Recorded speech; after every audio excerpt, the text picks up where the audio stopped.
Hi there, welcome to Westeros Weekly. This is the Q&A show where we take your questions and dissect and divulge, talk about conspiracies, conclusions, and questions that you have. And there's a big question this week we're going to get to in a sec. But first up, my name's Filup Molina. This is Maude Garrett. Yeah. Hey, it's better I when knew two your people name. say it. Yeah. But the big question this week, we're going to get right to it. Yeah. Is someone sabotaging Daenerys Targaryen? She keeps failing. Yeah, she's out of luck, man. She was so confident. And of course, her overconfidence was her weakness. So what's the deal? You've got a couple of ideas with it.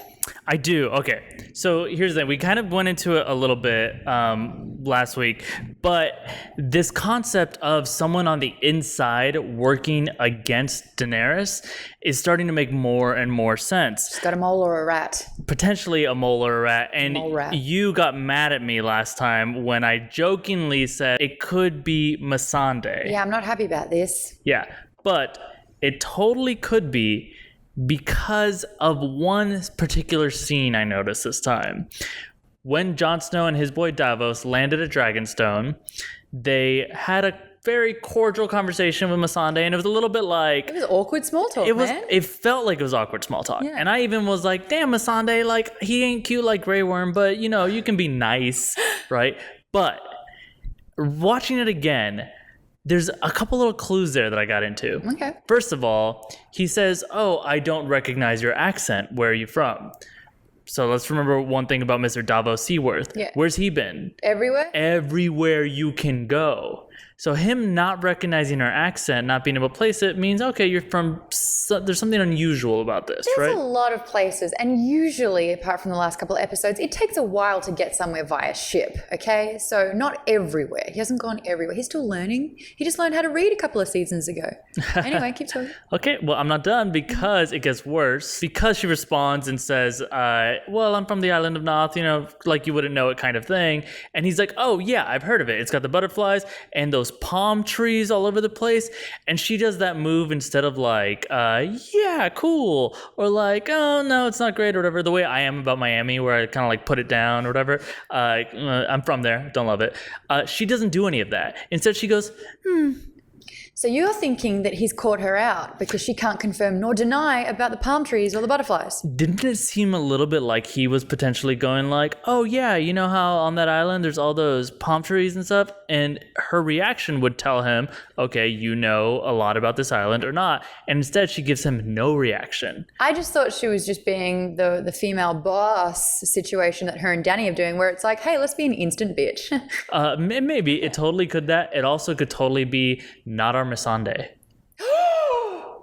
Oh! I did not think about it like that. It doesn't necessarily mean that Missandei's turned on us. It could also mean When did that happen?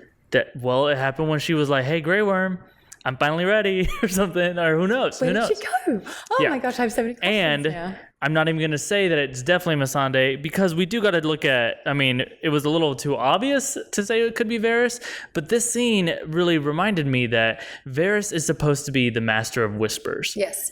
And he ain't been doing that lately, right? Where are they all? They've gone to so many different locations. Right. So his little birds, they're supposed to be feeding all this information. Why would he not know what Cersei knows? Yeah. Why would he not know these plans that are involving the entirety of the Lannister force being moved out of their castle and moved elsewhere? No one leaked that? There's gonna be leaks. But that's people in her camp, and totally, again, she could be sabotaged from within her camp. But you have a theory that it's actually not happening in Dany's camp. No, I don't think there's a mole necessarily there. I think that Cersei's just got a lot of whispers happening herself. Let's see who's in her council. You've got Jaime, and Jaime here obviously is a big tactician. He understands the ploy of the land. But what does him and Cersei have in common? Casterly Rock and the childhood that Tyrion kind of was neglected from the whole life. He was always an outcast. So Tyrion's here going, I know exactly what they're going to do. But there's two Lannisters in the Cersei camp and only one in Dany's camp. So I'm thinking the twins have a little bit more power together. That's one of my ideas. But another one is Qyburn. He's always been a huge player in this game. He's managed to stop death. And in this instance, we saw him at the end of last season, how he's got his own little spiders, spies, and little birds as well. And I'm thinking maybe his pocket's a little bit deeper and he's paying these guys a better price because maybe they've changed loyalties. So no longer Varys, it's now Qyburn. And that's why Cersei's got such a big debt to the Iron Bank in Bravos. Totally valid possibilities. My favorite of the ones you said is the ones where it's their twin speak powers that they have together. Like every twin has a lot of power. But up next, we are done with our big question. We will get to more questions in just a second. But we do it every episode. We're going to do our big famous map check-in. I'm real proud of this map because I built it. And it gets blurry if I zoom in too far, but I'm still proud of it. But we're just going to do a real quick rundown of where people moved to because there was a lot of movement this time. So basically, we're showing you which camp is moving where and why all of a sudden. And lots been happening. Let's start for the north. If you want to compare, you can check out last week's episode and you'll see where these people came from, but I'm just going to jump to the ones that moved. So we now know that inside of Winterfell, we have gained another Stark. Bran has finally arrived. Where is it? We will get to who exactly arrived at Winterfell, and I'm not talking about cute, adorable Mira, where she was just kind of like, "Do I get to stop now?" Like, Thank God. And then moving further south, this is going to be a mess. So you got to pay some attention here. A lot of people moved around, so we're going to start where it's nice and simple. All right, so we know that Dany is the Targaryen force still at Dragonstone. We know that Tyrion is still with her. We now know that young Mr. Jon Snow she's gained him now at Dragonstone. We're not going to unite their circles because that's for them to do when they both consent and like each other. We also know that Davos is with him. Now, I'm going to point out a little bit of a weird kind of thing here on the map that we don't fully know. Right here, we've got a Greyjoy sigil because we don't know where Theon is right now. We know he's been picked up by what sounds like the two ships that made it out after the Euron destruction of Yara's fleet. Those ships don't necessarily have to go back and rejoin Dany like they already had. I also will say I don't think they'll go back to the Iron Islands and rejoin Euron because he'll welcome. Yeah. That ends. Give him neck smiles. But right now Theon and where he's headed is a total mystery. But he's with the Greyjoy somewhere in the water in the Narrow Sea. To the far south, I'll point out that there's now a Dorne force that we don't know who the hell's running it. And that's a question that we have no clues about. But we'll find there is an army there waiting to be picked up. What to do. They're by the curb and they're like waiting for the Uber, but he's not showing up. I am not giving a 5-star rating. And then things start to get complicated as we move more toward the west. Ooh, this is a bit of a cluster. Ooh. So first off, I'm going to note that they're in King's Landing. We now have, I think this might be the last time we see this sigil, honestly, is our Martell force. Well, actually, Cersei's going to make sure that Ilaria is down there for quite some time. Yeah, I'm actually saying, let's go ahead and retire her from the map because I think she's not getting out of there. We'll bring her back if she comes back. But we have Elia Martell and Tyene Martell. Unfortunately, hanging out in a cell, maybe next to what's her face that the mountain was she's in ruining. Pieces. Yeah, exactly. Yeah, she's done. And Tyene, of course, got the kiss of death, so she's probably not going to be around. And then, of course, we have Cersei over in King's Landing. But further to the west of that, this is where things start to get interesting. So I'm going to hop to the far west to remind us that the Targaryen force had left in that previous episode to go to Casterly Rock. Yep. That was part of the original plan. They did not stop it because of the fleet being disrupted, and they split in two. So this is the Unsullied, and this is Grey Worm. Now, who showed up on the outside? That's Euron Greyjoy. Just for a second. So it took 2 episodes for the Unsullied to get from there all the way around, and it took Euron. He ended up killing most of the fleet and taking them out, and then whoosh, Man, whose god is bringing the air in those sails? Well, he's got 3 sails, Maud. So, But that doesn't mean 3 times the speed. Good on you, Euron. apparently it does. So we have Defies you. Euron there. Real quick, someone asked, why didn't Euron take them down on their way there? You got to remember the brilliance of the plan of waiting till they got out of the ships to go inside of Castle Rock. Those were empty ships that they were taking down. A lot easier to take those down. And then this is just our mess over here. So secretly, Jaime had already known that they were going there and taken all of the Lannister forces that were formerly at Castle Rock to Highgarden, which is the seat of the Tyrells. The Tyrells being the most wealthy in Westeros. Super wealthy, not really great in war. Not great at fighting. Though there's a little bit of a weird thing there because they previously saved King's Landing and they arrived just in time, the Tyrell army. But, you know, I don't know that they're not nothing fighters. Yeah. But they kind of are still butter up against the Lannisters. Get to see it. Yeah. There was a lot of skipping in some battles here. And the reason why there was such a threat is that the Tarly force was there with the Lannister force. They just wiped out the Tyrell family and force entirely, including the head of the family. So unfortunately, I think we might lose this Tyrell sigil on the map too. Yeah. And then we got still our Sam boy down in Old Town, and he didn't make me want to throw up this week. That's something. Yeah. Different director means that there's no awful little editing quips there. Yeah. Really quickly, because I know we're not going to bring up Samwell Tarly ever again this episode because nothing's really happening. What if his punishment of scribing and copying the scrolls that have got the mites and mold, what if he discovers some pivotal information in that? I think there will be. In fact, I know that Eric is going to do an entire theory time about it in the breakdown this week. Watch that. He has a very interesting idea of where the entirety of the Samwell Tarly storyline is going. Gosh, Philip, is that some sweet, sweet cross-promotion that's happening? It happened easily and naturally, and now that we called it out, it's ruined. Sorry. No, I'm kidding. Cool. So that's what is happening on the map. We see the movement. We can see all the forces are basically, I feel like I'm a weather reporter, are gathering down in the south of Westeros right now. And that's about to get really ugly. But the point of our show is a Q&A. So we love to hear from you guys. And we obviously want to make sure that the conversation is happening from Twitter to the show. And to do that, all you have to do is use that hashtag Westeros Weekly. And you can talk about any conspiracies. You can talk about any questions that you may have. Maybe something didn't really make sense and you want to get a better understanding of it. Or maybe you've got something spot on and we can be like, you're really awesome. There are things that can happen. By the way, sorry, some of you don't use the hashtag, but you do ask the question. Please use the hashtag because the people that collect the questions search by the hashtag. So you got to write that hashtag Westeros Weekly. I'm so sorry. You just got to. Yeah. It's one rule. Cool. But speaking of questions, here's your first one. And this one is related to Miss Daenerys Targaryen herself. It's at Andrew33637 says, now that they brought it up, who is the first to try and ride a dragon? And I think it's really interesting that he says, now that they brought it up. Yeah. What he's referring to is in the war room, they were saying that Dany could just go destroy a fleet with her self and Drogon and her just on the back. And they're like, makes a lot of sense. Well, that doesn't make a ton of sense when you can be taken out by like the smallest arrow. One arrow, and that's what makes sense. But I understand her plan now. Obviously, nothing else is working, and these ships of Euron's are obviously supernatural, so she needs to take them out. Wooden ships, 3 dragons.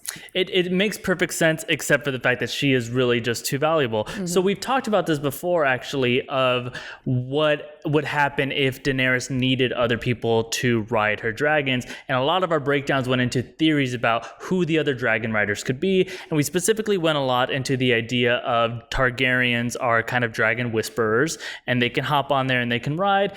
A lot of people have surmised, well, isn't Jon a Targaryen? So people are thinking Jon would be an answer to this question. Other people are thinking that Jon is the Targaryen that we know about and that there's actually a third head to the dragon, that it could be Tyrion, which is a very interesting theory. There's a lot of Tywin pushing he's not actually his son. Yeah. So there's reasons to go into that, but those are the been there, done that answers of like, well, they'll probably write it. I'm curious, Maud, if you have any ideas for other people that are a little less on the nose of who will be the dragon riders. Yeah, I got a few theories. You know how they work. Grey Worm is going to be a really great advocate. Well, I'm advocating for him because he's the leader of the Unsullied. This guy's proven himself time and time in battle. So I think he... God, Grey Worm on a dragon. Yes, on the worm. Yeah, for sure. No, you will not refer to a dragon as a worm. Those are the most those are the most divergent animals that have ever existed. It's like, they're like worms. I think Grey Worm's going to be great on there as well. We've seen how he's great with the spear, and so that would be great on the back. And he's brilliant. He could tactically brilliant. He could totally lead a force with the dragon. The second one, this might be a bit weird, but she needs a bit more of a purpose now. Melisandre. So she is a big priestess of the Lord of Light who is attuned with fire. She's used to burning things. I think that she would get on the back of the dragon and do some damage and love every second of it. I love that your argument is essentially like, who's a pyro? Yes. Melisandre. And she's predicted her own death already in Westeros. How? Possibly on the back of a dragon. Oh, you think it's like into the flames, like we're going down, like crashing the plane into the people or something? That was her purpose all along.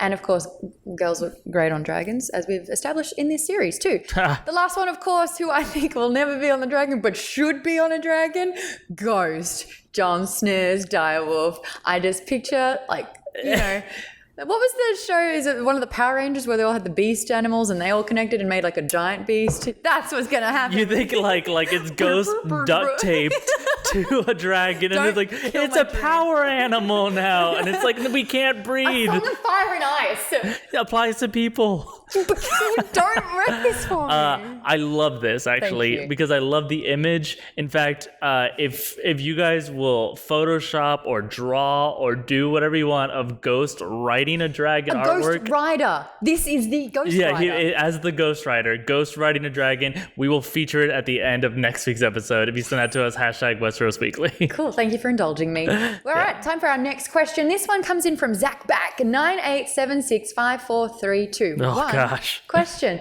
He says, why didn't Jon want to tell Daenerys about dying and his resurrection? Great question. I was thinking about it as well. Obviously, we noticed in the show you got Davos there. He was stepping up. He was announcing Jon. This guy. Well, eventually he was stepping up and announcing. It's Jon Snow, King of the North. Ooh, don't have 17 things to say. But what you love about Davos is he's the friend you want. He can talk up brilliant people. He's a hype man. He's the best hype man ever out there. Yeah. But he's about to say this man has literally taken, a knife to the heart, and Jon's like, dude, don't bring up the whole resurrection thing. And of course, we have to ask, why? Philip, you apparently have an answer. Yeah, I think there's two reasons here why Jon kind of does that whole like ixnay on the I'm kind of this world's Jesus nay. Yeah. One, like coming on too strong about religion can freak people out. We saw it with Melisandre previously, but that's not my full reason. I think Jon has just specifically labeled their enemy as the Walking Dead men. Yeah. Not Walking Dead, different show, but the Walking Dead men are your enemies. He just said that, essentially. So for him to, within seconds of having said that, be identified as a Walking Dead person, it's just a whole other thing that he would have to come to clarify. But it's not that I think she'd be confused. It really brings me to reason number 2 as to why I think he needs to hold this back. He just said the craziest stuff. Daenerys was like, she looked at Tyrion, she's like, yo, your boy's like broken, right? And like Tyrion's like, no. I vouch for him. He's fine. I know he's talking about like monsters beyond the wall, but it's all the way over there. If like a second later, Jon is like, also, I'm one of the dead monsters that came back to life too. She would just have that moment of like, oh, I get it. You're crazy. You're all crazy. You have a cult in the north that's all weird and full of crazy people. Yeah. Got it. And the one person that could really vouch for him in a way that not only gives evidence but puts her in the same picture is Melisandre, and she's long gone. She was the one who resurrected Jon. She's the one who's also seen the effects of the north and the monsters behind the wall too. But yeah, that was super convenient. Right. It's kind of like a date move though too. It's like, don't bring up all your awkward baggage that you have. It scares people off. Yeah. But coming up next, we have another question, also related to the people here at Dragonstone, but it's actually about my man Davos and that moment that we hinted at earlier. At MikeEasy7 says, he's calling out this moment where Dany's getting her introduction. He says, if Jon Snow was introduced like Dany, what would his whole title have been in your opinion? And so, we have Dany getting this hilarious introduction. It's so long. Missandei is like milking it. Yeah. I think they're adding stuff to it. Missandei's just like messing around now. She's like, sitter of chair, which is the most awkward chair to sit in, by the way. It looks like she's crouching instead of like actually sitting. Yeah. But she just keeps going, and Jon and Davos just keep watching. So this guy basically just wants to know if Davos got another chance, other than just this is Jon Snow, King of the North. What would you have him say? All right, so I had a big think about this one, and I think that Davos should have... Like, you had a big think about it. Well, I mean, he's done quite a lot as well, but there's a few key mentions in this episode as well, which I think we should add to it, because every title that Daenerys has had is basically breaking down what she's done every season. Yeah, so it's a recap. Every episode almost. So Davos would be like, Your Highness, this is Jon Snow, bastard Stark by birth, for now.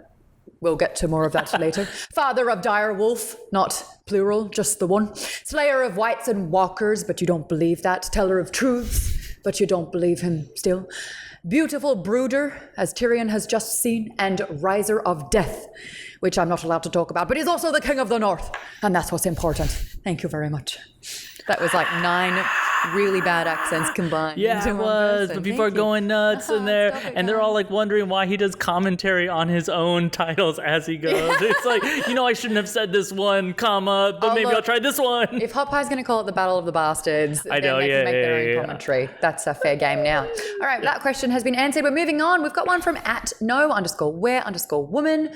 Why is Bran emotionless when dealing with Sansa? Could he know that she will soon die? That's a whole lot of heavy. Obviously, we know the reunion in Winterfell wasn't as glorious as we'd hoped. This is the first time that Sansa's seen Bran for a while. Yeah, man, he lost all social etiquette or just how to be, basically. So that he's hug. a bit of a robot. He's just empty inside. Well, it's just like, oh, she is touching me. Thank you, human. This is the guy who's seen some stuff. And when I say stuff, I mean, I don't know, or millennia of things that have happened in the town.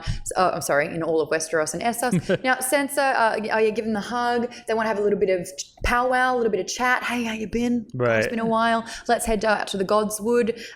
Do notice, though, that there was no blood coming out of the eyes, which I thought is a good sign, except Bran being a widow, not a good sign. So people are calling this out quite perfectly. Basically, Sansa wants insight and information. And it's like, hey, maybe explain to me what this whole three-eyed raven is that I've never heard of and that you apparently are. And then Bran just goes, you looked really beautiful the night that you married your rapist, and obviously it was the worst moment of your life. Really pretty. And so she's like, whoa. And he's like, well. And it's like, cool. So what is up with Bran?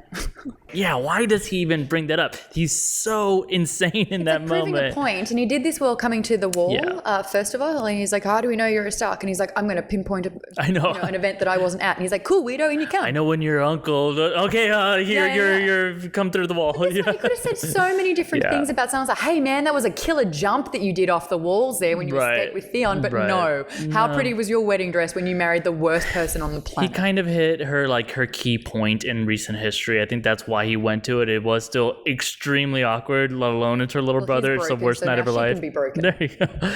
But I think the answer to this question is really that he's got this wealth of information in his head. I really think that he's not Bran anymore. He's the computer who wore tennis shoes. He's the three-eyed raven, and unfortunately, he doesn't really care about those emotional attachments that normal people have. He just knows he needs to play a part in the destiny of these lands. But here's what's really interesting to me. The idea that he's so rough and short with Sansa right there, because since he knows everything, maybe he knows she's not part of what's to come. Jon is. He's very clearly super excited to get to Jon, which makes me wonder if he does see Jon and he's not robotic at all. He's just like, oh, Jon, my man, where you again. Sansa, hello, your rapist was not. I was like, God. Yeah. But Jon, he has all this energy toward it because he knows that Jon is playing this huge role. So is Sansa either not really going to play a huge role, or is she potentially going to die? It's not a good sign that he doesn't care so much about talking to her. I want to see Sansa use the flip side of this and realize that having Bran a seer, someone that can predict things or can go back in the past and has so much information, this is now a weapon that she can use. And because she's on Leadership 101, I think that she needs to realize once you figure out what Bran is, use him. Right. Anyway. It's like how they use Madame Cleo in the Gulf War. I mean, just it makes sense. My real question for you guys, though, is... So Bran's mission is straight up, I got to get to Jon. I got to tell him the truth about something. We're going to assume right now, but we don't actually know that this is about his heritage. Yeah. How is that going to affect the war? Why does Bran think that is so ultimately important in the destiny of the lands for Jon to know that he is not who he thinks he is? So that's my question for you guys. Let us know in the comments. Alrighty. Question number 5 that we've got is from @ma_869. It's a musical one. Thank you. Cersei has no intention of paying her debts to Euron or the Iron Bank, does she? #Westeros Weekly. Which is kind of hit the nail on the head here. Cersei obviously realizes to win war, you need the cash. And she hasn't been in the good books with the Iron Bank for some time. They've been knocking on her door going, pay up. And she's like, haha, hold that thought. In this particular instance, though, she's stuck with all this debt, but she's in a very good position strategically, which we didn't know about it in this particular part of the episode, hence the give me 2 weeks and I'll get your money. Right. We've got Tycho Nestoris. He went and got Tycho with your money. That's our rap. money. That's our rap reference for the week. By the way, that's Mycroft Holmes, which you can't unsee. No. That's Sherlock's going to show up and like solve this whole thing. Then also, though, I mean, that's not the only person that she owes. Euron also has been like very much like, remember how you agreed to marry me and sleep with me if I do? And she's like, no, I didn't say any of that, but I am kind of into you though. Yeah. So I guess the real question this person has though, is she going to get that money back to the Iron Bank? And also big, is she going to get with Euron because she did say, I'll make your dreams come true or whatever in a couple weeks? I think yes and yes. So we know the first one, she's already got a bunch of gold from raiding High Garden. So that's the money thing sorted out. My thing is though, she's managed to convince Tycho not to bother with Daenerys because that's not a sure bet and she is a sure bet. And I think that was very well done. Very similar to Stannis making that same kind of case. That's it. Cutting Daenerys off financially, huge because it's a lot of Dothraki mouths to feed. But the whole, hey, now that I've got this money, I'm going to borrow a whole stack more money because I am a sure bet. What I'm thinking is that she'll be like, absolutely, I'll pay you back once the war is done. She's the kind of psycho, though, that'll make sure the war is never done so that the Lannister will pay the debt. That is a promise. And she's so, pride. Change the rules. Basically, well, no. Like the Lannister motto of Lannister always pays their debts. That's something that they pride themselves on. Pun. So I think that she will stand by that, but she's going to just keep pushing back that end date. Right. The thing with Euron, though, this I think is going to be the breaking point for Jaime because of oh my gosh, he's hearing it from everyone. He's hearing it from Olenna. He's hearing it from Euron. All this stuff where A, Cersei's a psycho. B, I'm going to do some naughty things to her. How does she like it? Right. Weird. And it's getting Jaime's breaking point. So Euron will get Cersei and that will lose Jaime. How's that for some predictions? there you go. I speaking of, actually, I will hit that up in predictions. I agree with the concept of everything you're saying. Thank you. I just don't literally think it's going to happen that way.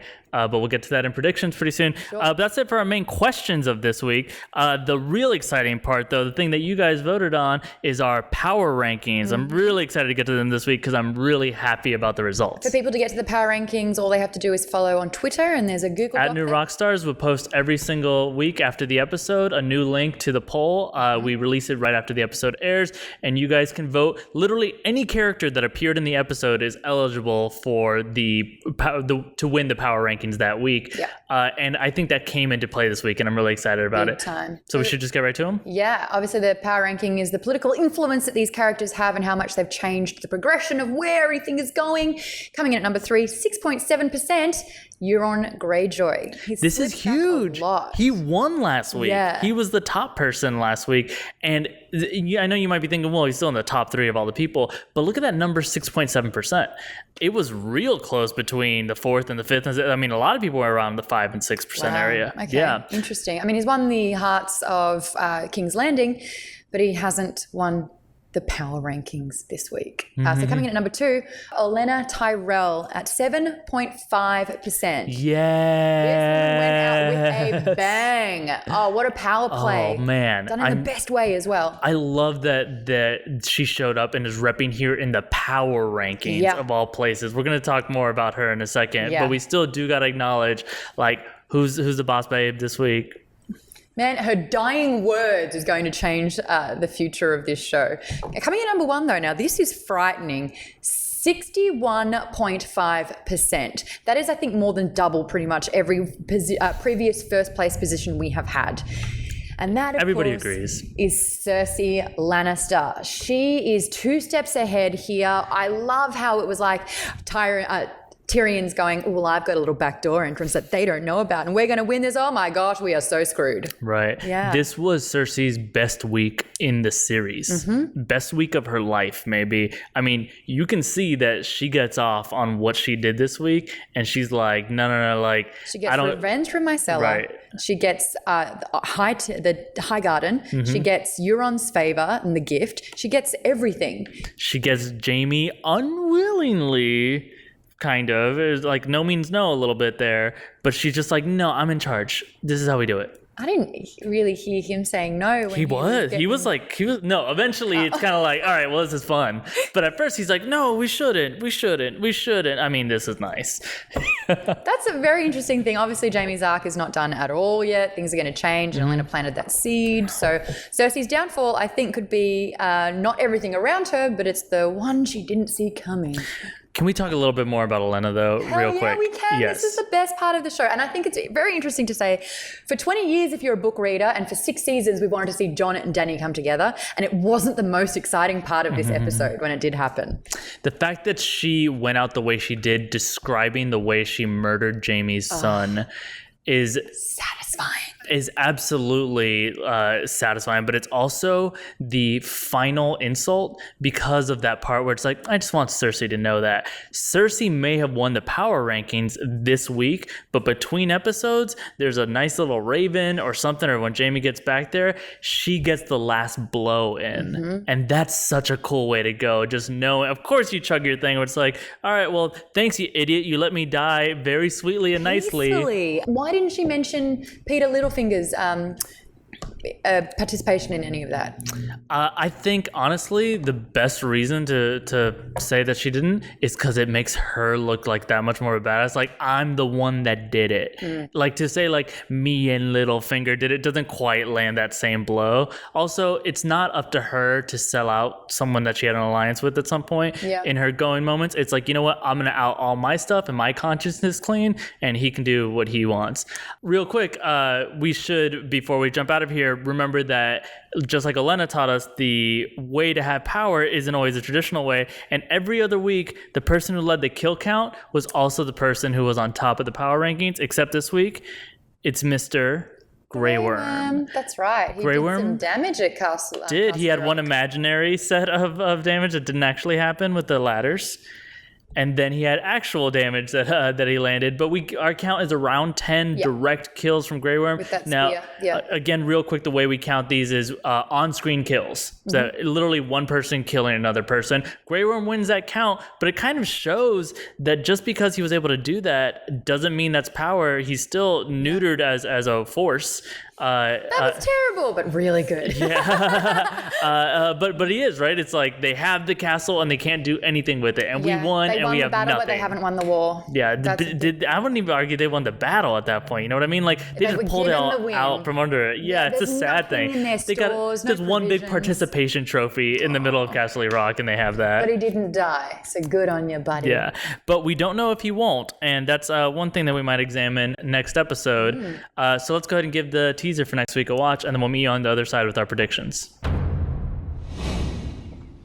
My only venture at this moment is re-establishing control over this continent and every person on it. All my allies are gone. I'm losing. You can count on the Iron Bank as soon as the gold arrives. Enough with the clever plans.